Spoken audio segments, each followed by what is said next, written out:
Our story picks up a few weeks later, as Brad Stevenson picks his son Alex up from school.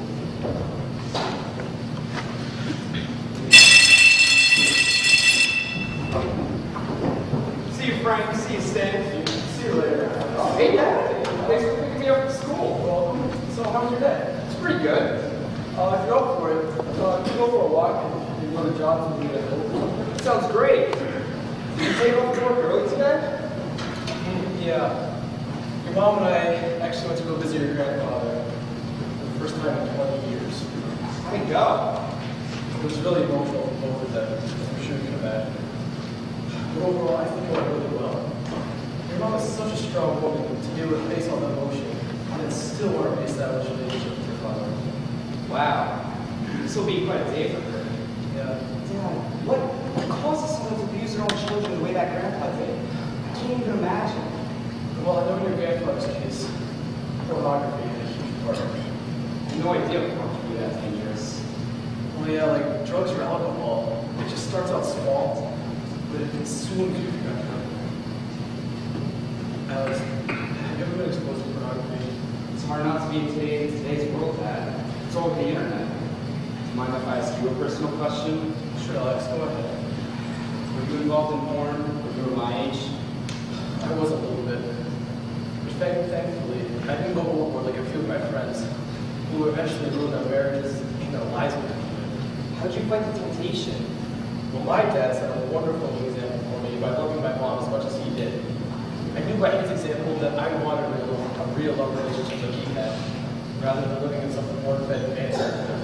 And now you're setting a great example for me, Dad. I'd give anything to be devoted to a woman and family as much as you are. Any tips on how to follow your footsteps? Well, it's a whole lot easier when you find a woman as worthy of your love as your own is. Do you know girls who might qualify? I don't know, Dad. It's going to be hard to find someone as amazing as Mom. But I'm keeping my eyes open. There's a few women with some potential. Really? That sounds interesting. Tell me some more. I'll keep you posted. Not to change the subject or anything. But do you think I'll be able to visit Grandpa sometime soon? Yeah, Alex, if you want to. Exactly when though, we'll up to your mom. Yeah, I understand she may still want herself. I've often wondered what he's like. What it would be like to finally meet him. I'm looking forward to it. I'll talk to your mom. I'm sure that it can be arranged. Alex, I want to thank you for all you've done these past few weeks. I'm so glad we started going to church as a family. And I'm so glad we've also been having conversations about God at dinner time and in the evenings. You really are learning a lot about the Bible. You probably know more about the Bible in 2 months than I learned in 19 years. And that even includes 1 year of seminary. Dad, you get all the credit for everything I know about the Bible. Oh, what? How do you figure?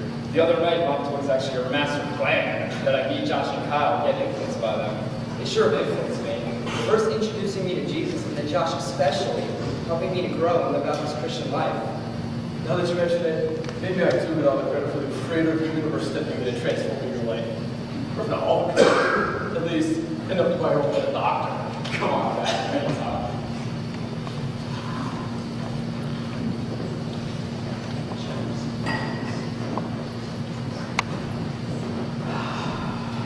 Hey, Alex. What's up? Is Mary here? This is my dad. Okay, it's alright. So, what did you order? I think we're in the mood for 2 Dr. Peppers. Right, order that. So is that one of the potentials? Like I said, Dad, keeping my eyes open.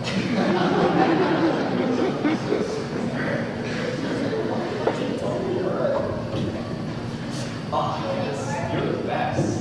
Thank you very much. Cheers, Dad. Oh, sorry. We'll call you.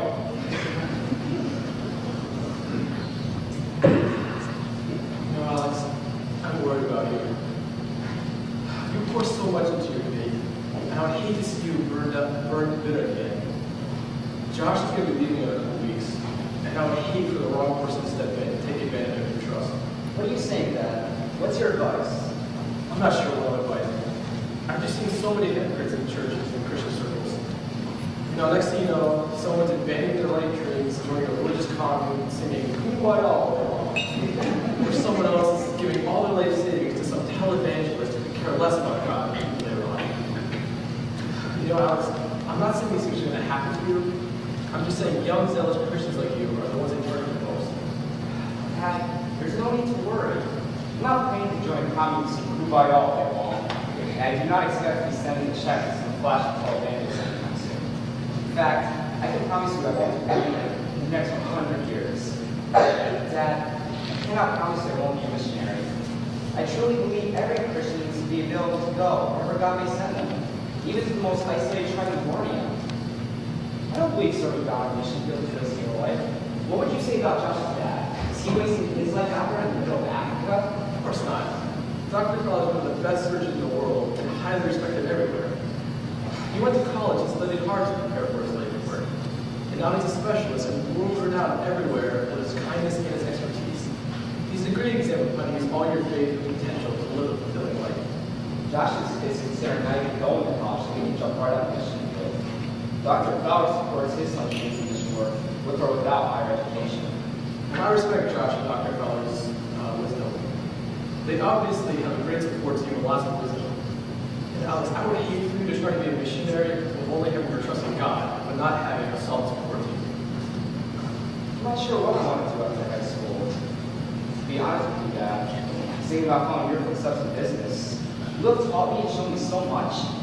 I know a lot more about money, business, and the stock market than anyone else I know my age. Get this. They even know more than my economics teacher at school. Well, you two have a great mind for investing in the stock market. I figure maybe God could use this knowledge and experience in my life's work. I just tend to completely trust Him and wholeheartedly serve Him with all my time, money, and dreams. Is that what God wants me to do? Or is that what a wide-eyed 16-year-old zealot? There are some verses in the Bible that motivate me to want to give 100% of my future life to Jesus.